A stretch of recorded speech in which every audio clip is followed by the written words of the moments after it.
Alléluia, Alléluia, Alléluia, Alléluia, Alléluia, Alléluia. Aujourd'hui, ne fermez pas votre cœur, mais écoutez la voix du Seigneur. Alléluia, Alléluia, Alléluia. Le Seigneur soit avec vous. Évangile de Jésus-Christ selon saint Matthieu.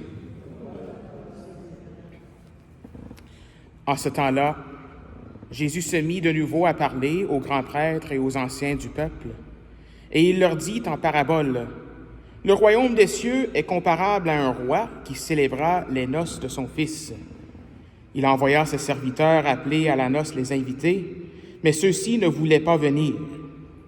Il envoya encore d'autres serviteurs dire aux invités: « Voilà, j'ai préparé mon banquet, mes bœufs et mes bêtes grasses sont égorgés, tout est prêt, venez à la noce. » Mais ils n'en tinrent aucun compte et s'en allèrent, l'un à son champ, l'autre à son commerce.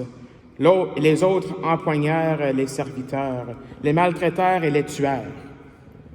Le roi se mit en colère, il envoya ses troupes, fit périr les meurtriers et incendia leur ville.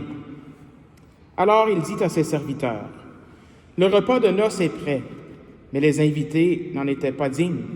Allez donc aux croisées des chemins, tous ceux que vous trouverez, invitez-les à la noce. » Les serviteurs allèrent sur les chemins, rassemblèrent tous ceux qu'ils trouvèrent, les mauvais comme les bons, et la salle de noces fut remplie de convives. Le roi entra pour examiner les convives, et là, il vit un homme qui ne portait pas le vêtement de noces.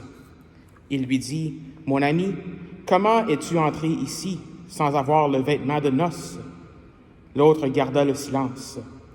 Alors le roi dit aux serviteurs: « Jetez-le, pieds et poings liés, dans les ténèbres du dehors, là il y aura des pleurs et des grincements de dents.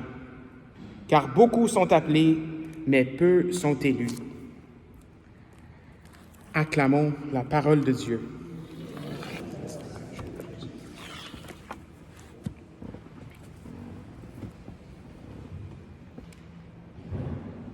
Alors, comme j'ai mentionné au tout début de la messe, aujourd'hui nous célébrons cette mémoire. C'est en fait célébré comme une mémoire, Marie qui est reine du ciel et de la terre.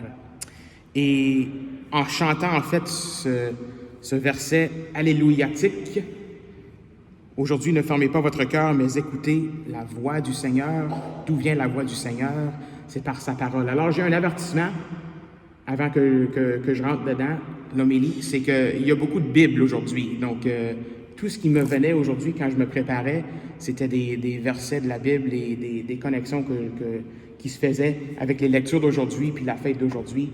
Alors, j'ai apporté même mon petit livre rouge ici. Ça, c'est une Bible, donc avec la traduction liturgique. Donc on va faire ça ensemble aujourd'hui. Et la première chose que j'aimerais mentionner, c'est que c'est d'où vient cette fête de Marie, Reine du monde.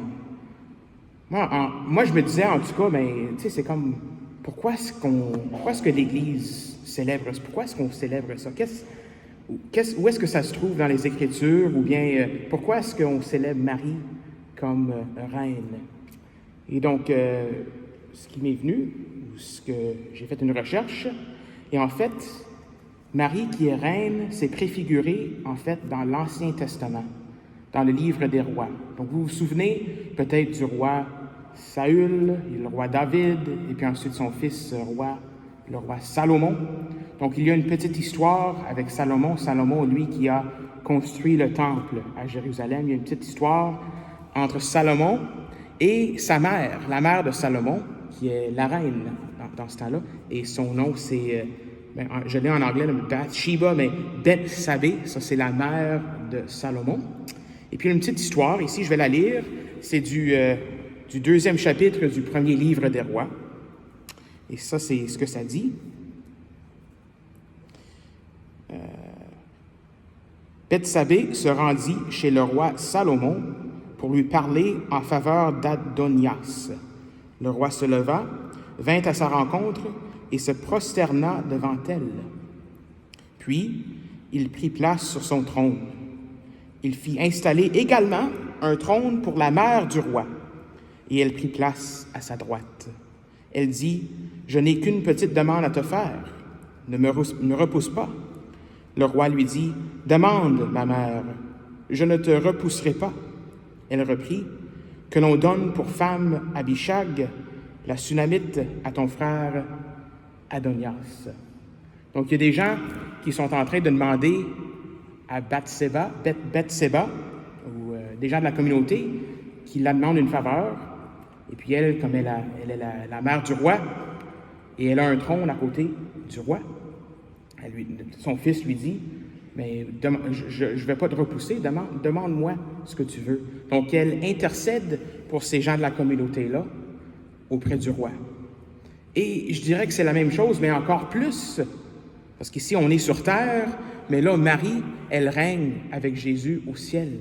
Elle est avec son fils Jésus. Donc, c'est un peu la même image. Jésus qui est sur son trône, le Christ roi, on le voit ici, le Christ roi.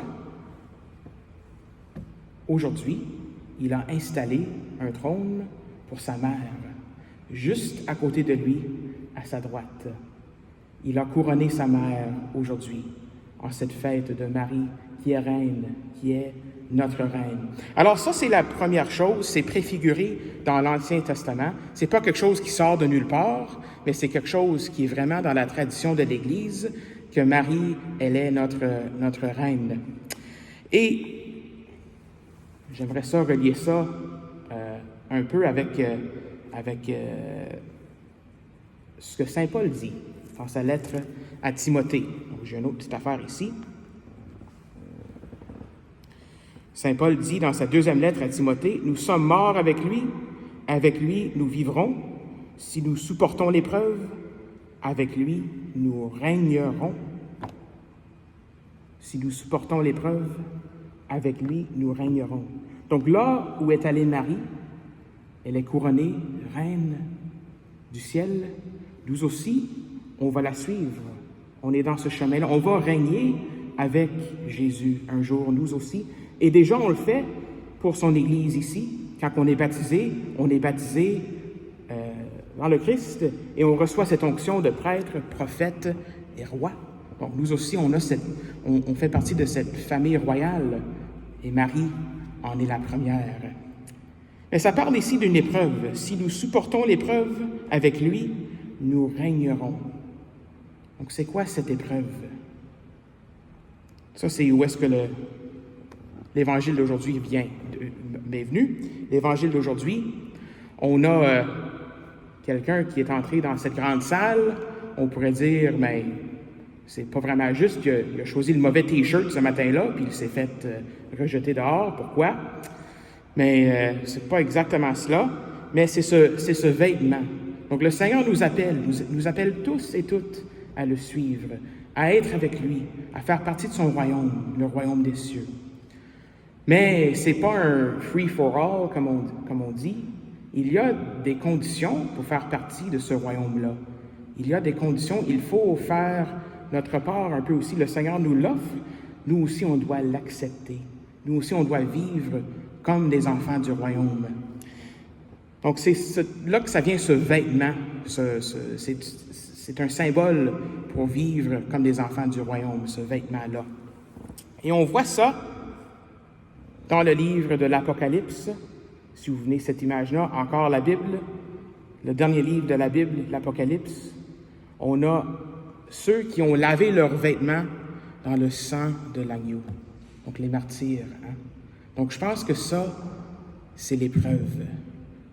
Nous aussi, on est persécutés. Nous aussi, des fois, la vie est difficile.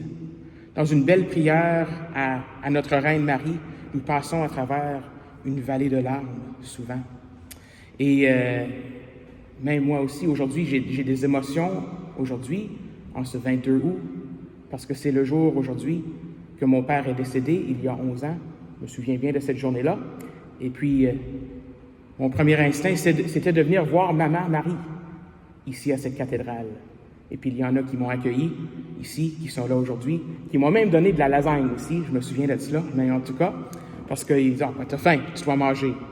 Mais c'est ça, Marie, elle marche avec nous dans nos épreuves, dans nos tristesses, dans notre vallée de larmes. Elle est à côté du Seigneur, elle est là auprès de Jésus pour intercéder pour nous. Alors que c'est beau.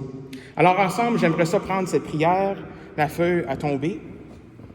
Je la connais par cœur en anglais, mais en français, je la connais par cœur plus ou moins aussi, mais j'ai une feuille au cas où que je me perds. Donc on dira peut-être ensemble, pour ceux qui le connaissent, « Salut ô Reine, Mère de miséricorde, notre vie, notre douceur, notre espérance, salut. Enfant d'Ève, malheureuse exilée, nous crions vers toi, nous soupirons vers toi, gémissant et pleurant dans cette vallée de larmes. Ô notre avocate, tourne donc vers nous tes regards miséricordieux. Et après cet exil, montre-nous Jésus, le fruit béni de tes entrailles. Ô clémente, ô miséricordieuse, ô douce Vierge Marie. Amen.